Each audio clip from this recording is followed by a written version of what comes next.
Hey, happy beginning of the holiday weekend, you know. I think a lot of people are hitting the road. They're getting out there, but my goodness, Trevor, look at this. 101 degrees. I saw 101. I was like, oh, that must be Roswell. Yeah, that's Roswell right there.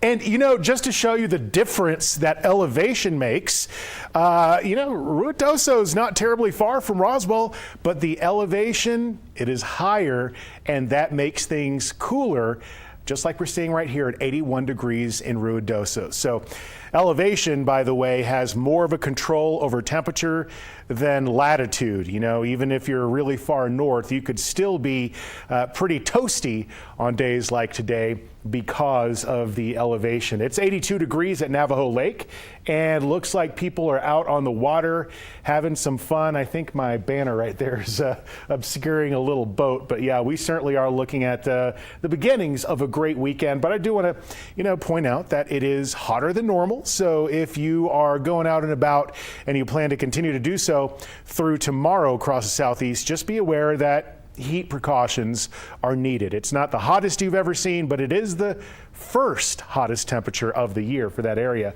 Pretty gusty across the northeast. This should start to die down as we get towards sunset. It's going to make for a mild night across the southeast. And the high temperatures predicted for tomorrow, back to the triple digits for areas like Roswell and Carlsbad. So I'm going to issue a forewarn alert because that gets you into the moderate heat risk category.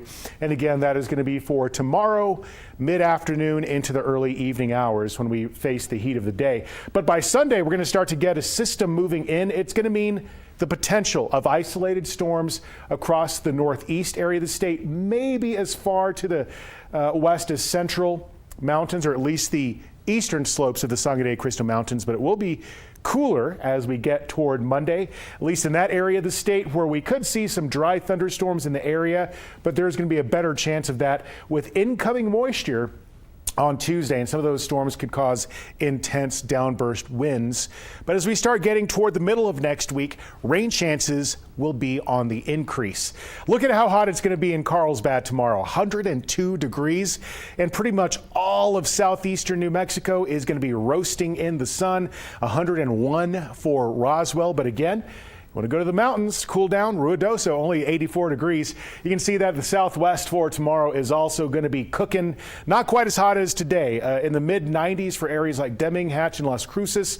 Low 90s, Lordsburg, down toward areas like Socorro and Truth or Consequences. But you can see here that for Roswell, you start to get back toward normal temperatures by the middle and end of next week. For Silver City, it's going to be dry for the next several days.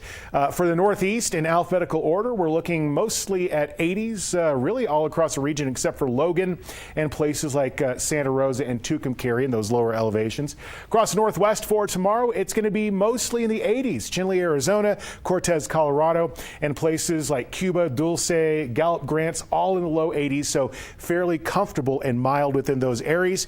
You're going to be staying dry for the next few days in Farmington, but rain chances for Las Vegas will start to kick in Sunday night and especially by Monday. Now across the North Mountains for tomorrow, I'm anticipating 70s, even in higher elevations like Angel Fire.